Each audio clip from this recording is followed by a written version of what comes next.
obvious flaws. Wow.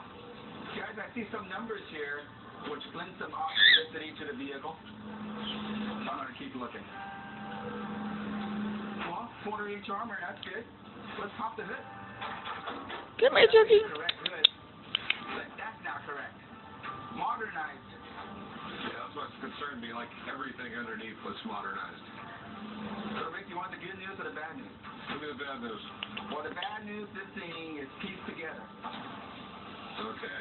The only thing original is probably the first foot of the truck. And this looks like an MC chassis, but everything after that underneath looks like a modern pickup truck. So what's the good news? The good news is somebody put a lot of Suki, Suki, give me. money into Come here, Suki, Suki. As the vehicle collector Come here. itself, it does have the wow factor.